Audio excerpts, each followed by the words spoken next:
fix. So the level left wrist has been there from adjusted address, impact fix. So did it look like I went to the... You did. The wrist cocked. So what we're doing with this, in other words, we are actuating the whole prime. Remember, this primary lever also has the club as a secondary lever. We are actuating the primary lever without cocking or engaging the secondary lever, other than part of the whole assembly. But once you started cocking that club, now you've got a fulcrum around this wrist that you got to deal with. The only fulcrum I want to see in this swing is the shoulder. That's the fulcrum of a Form 3 lever. So we're getting rid of that hinge that bolt right there that you showed me. Yeah, right. Now there's nothing wrong with doing that, but we're not doing that here. Yeah, we've welded that. Exactly. Yeah, exactly right. Okay. Functional testing. So then this right arm takes this whole primary lever assembly up, see what I've done here, and then just drives it down. Now again, there's nothing wrong with cocking the wrist, but we're not doing that here. We are isolating this right, guess what we're doing, sir?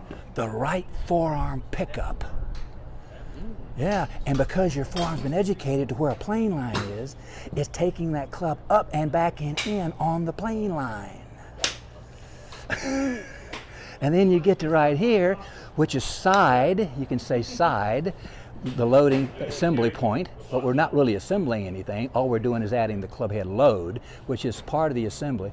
By the way, assembling the power package means swinging the arm across the chest in full, swinging the left arm across the chest, having the right arm bend, having the left hand turned, and the left wrist cocked. That is the basic power package assembly. But there's one more thing to complete the assembly, and that's the load.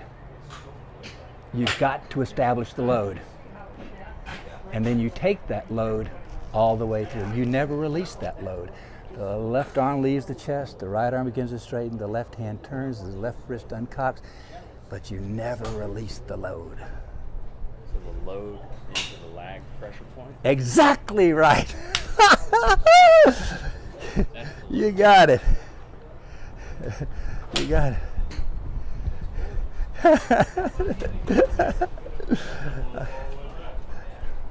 doesn't take much. What's that? It doesn't take much. Oh, I like that little stretch up. Mm-hmm. And you go into a fix. Okay. There you, and now bend and straighten. Bend and snap. That was it. Right. So to some degree, this is a drill, and we're in. There's 3 phases to component translation. We're translating a component, a precision mechanic, into a field. That's the whole idea. Chapter 3. We all are field players. Guy comes to me. I'm a field player. I can only play by field. Well, duh. What else you got? There is nothing. We all play by field, but the feel of what? That's the idea. So we want to translate mechanics to feel.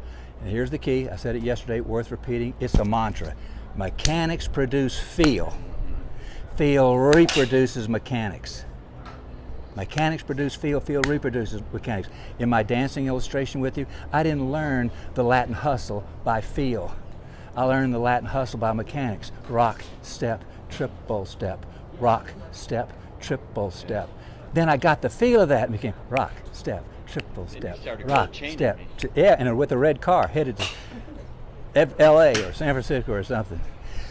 So you see how it's all coming together though? Yeah. So so in that component translation of mechanics to feel, there are 3 stages. The first, the first stage is rhymes with rash. Crash. You don't care what's happening to the rest of the stroke. You don't care. And you don't even care what's happening to the ball at this point. All you care about is, did you do what you were working on? If it was your right knee motion, if that knee made that motion, you win. Yeah, that's crash. But that's going to start affecting something else. What else? I have one component. You got 23 other ones. And if you change one thing, it has a little effect on some of those other 23, some more than others, some none at all. But there's going to be some effect. If you change this guy, something else is going to be different. And that difference, you're going to notice first by feel. This doesn't feel the same. Sign. So that's a relative translation.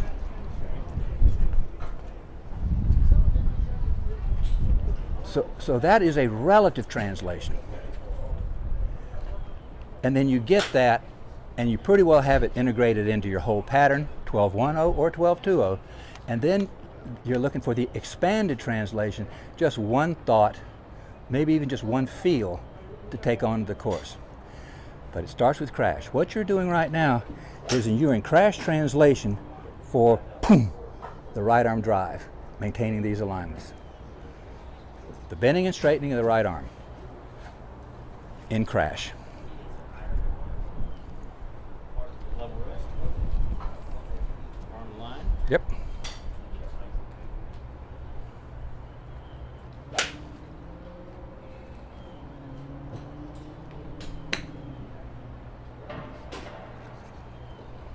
Try a little more up. It's a three-dimensional downstroke, down, out, and forward, but it's also a three-dimensional upstroke, up, back, and in. So come up, yeah, come up.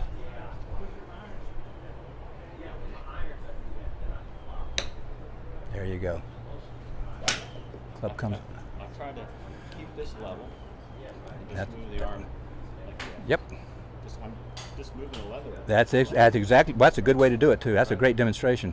You're taking that right arm is responsible. That left arm club lever is passive. The whole is moving because that's moving. The elbow is bending and straightening. There you go. And it can bend and straighten, lift the arm without that left wrist cocking. Yeah, there it is.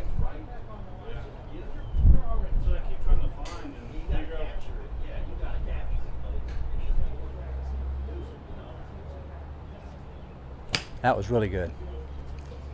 Kind of let it go there at the finish. I'd like to see you stop the finish right there. Two blue cows. Okay, there you go. You know, yeah, he got his. That was his undershirt. Yeah, it was. They were from New Jersey. Okay. What am I doing? Yep. We're going to emphasize the release of the right arm accumulator, sustaining the left wrist hinge action alignments through the end of the follow through. There you go. That was a little required, I believe. And that was great. Yeah, I left it to your choice as to how much acceleration time you wanted to give it. See, the computer is getting all this, and if it learns it here, then you can take the biggest, strong. Get your driver. Step, triple step, rock, step. Yeah, and then you take that load up and back and in on the plane line. The lever also has the club as a secondary lever. We are actually, and at impact. You having some difficulties with your game? Did you know that there's 3 major league systems that are used on the tour today? In the playing conditions, you can change on the spot if you know these systems. Just click the link below to drastically improve your game and take you to another level, just like a tour player. All right, we'll see you on the other side.